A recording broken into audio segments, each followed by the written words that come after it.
The greatest Wesley Snipes movie of all time is exactly what you think it is. It's Blade. It's the Daywalker. Blade is currently sitting at a 7.1 on IMDb. And it's definitely one of the most entertaining vampire movies to this day. Next to From Dusk Till Dawn and of course 30 Days of Night, which is actually a comic adaptation as well. When I think about it, there are a lot of modern vampire tales out there. Underworld comes to mind.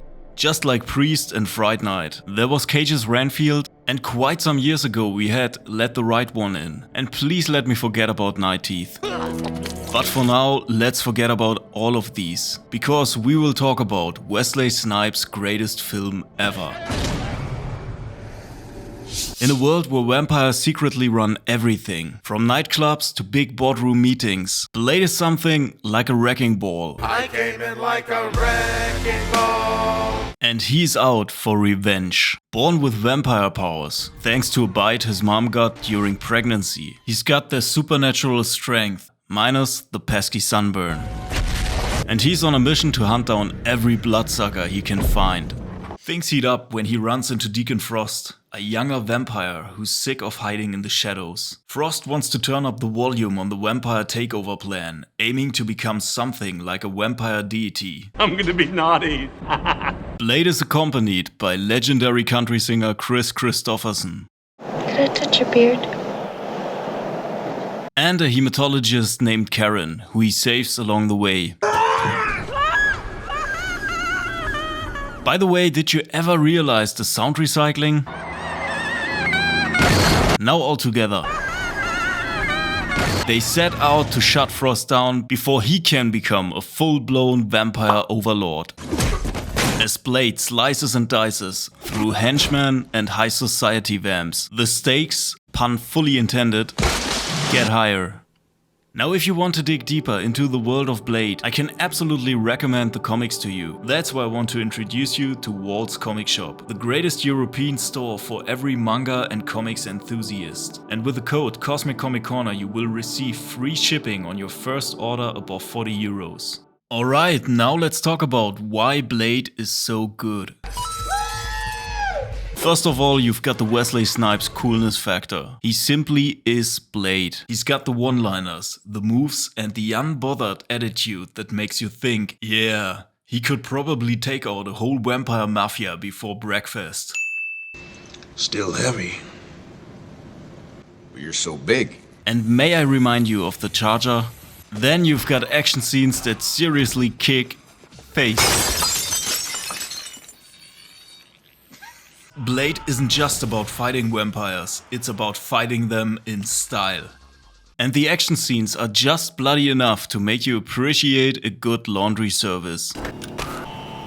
Now, think about it, Blade was a comic book movie, years before comic book movies were such a huge thing as they are today. And we may not forget, this movie was rated R. Then you've got one of the greatest and coolest opening scenes I can imagine. The movie starts with a blood rave in a slaughterhouse. And here's something I never realized as a kid. Because in that slaughterhouse there's not only cattle but also human bodies. So it's actually human blood they are showering in. And things are getting messy even before Blade enters the screen. Honestly, that scene alone has more attitude than some entire action movies. Blade had a perfect villain in Deacon Frost. He's slick, ambitious and vain enough to think he's untouchable. He was portrayed by Stephen Dorff and it's definitely the role he's most famous for. Blade's whole mission feels so satisfying because taking down Frost is like putting an ego in check with a silver stake. Look, this movie is pretty simple, but it gave the whole vampire thing a new direction. And it presented to us one of the coolest anti-heroes out there. So, before Wesley Snipes was paying taxes, he was already paying dues as one of Marvel's first cinematic anti-heroes. And now, let me give you some reasons why Blade stands as the ultimate Wesley Snipes movie. We all loved Snipes as the sharp-dressed bouncer in Passenger 57, but let's be real. Black leather trench coat, sunglasses at night and a katana. It's like Wesley rolled into the wardrobe department and said, just give me everything in black, we are going hunting.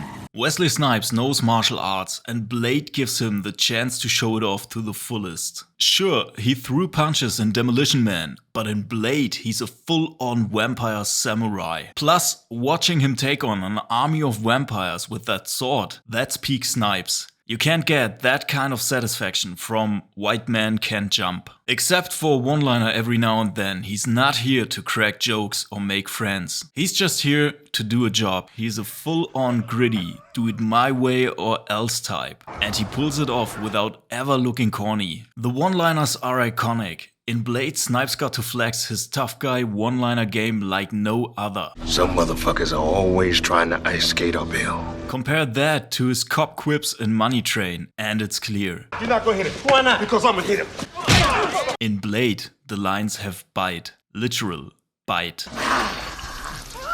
So yeah, we can definitely appreciate him as a high-flying passenger or a slam-dunking street baller. But Blade is Wesley Snipes in full beast mode, and it's just unbeatable. I'm pretty sure that we will never see a movie like Blade again. It was made in the perfect late 90s moment when movies were dark but not too broody. It's gritty but not in the we'll oversaturate every scene in black and call it a day way. I'm convinced that if they'd remake this movie today, it would look something like the Crow remake. In '98, they let Wesley Snipes just walk onto set with his own swagger. Wesley didn't just play Blade, he made it clear no one else ever should. Remember the blood rave scene? They actually covered everything in fake blood. And even though there are still directors going down that route, most of the time they would just use green screen and post-production effects. So the practical effects made Blade feel like you could actually be there, if you wanted to get drenched in blood, that is. But yeah, it's time to address the elephant in the room. The CGI in Blade. Because here is the truth, it is rough. Back in '98, the FX looked like a teenager was using Photoshop for the first time. Bold, ambitious, but lacking in realism. And the hardest scenes to watch are definitely the last 20 minutes of the movie. It was supposed to look terrifying, but everything looked more like a glitch in a video game. If you've ever seen Carpenter's The Thing from 1982, well, let's say this is actually embarrassing. And let's talk about the vampire ash effect for a second. Every time Blade stakes a vampire, they explode into an awkwardly looking dust cloud. Did I think that this looked cool back when I was 10? Hell yeah.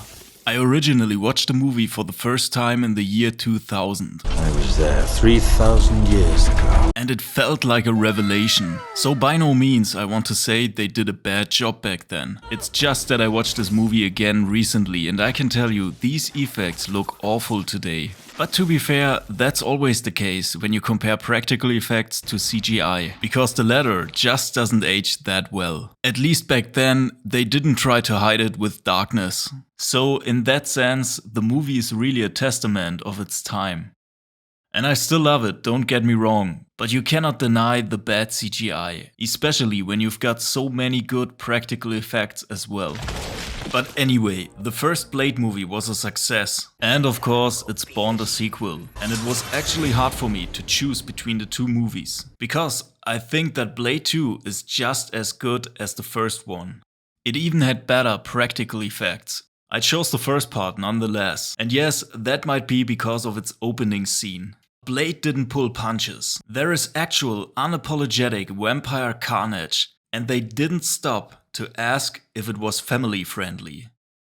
Blade was slicing up vampires with zero hesitation.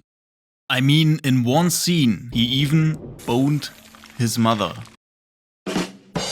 It was a standalone force of nature with a singular mission. Let Wesley Snipes fight vampires in the coolest way possible. Yeah!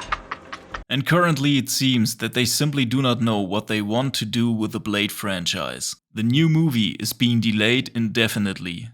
But if you enjoy the world and its lore, you can still pick up the comics. And this time they actually took characteristics from the movie version and put them in the comics.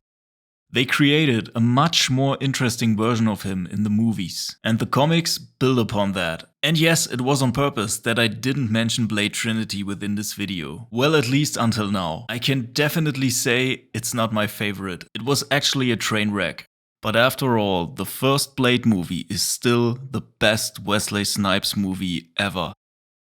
Of course, I'd love to know if you agree with me. If not, change my mind. That's it for today, and I'll see you next time.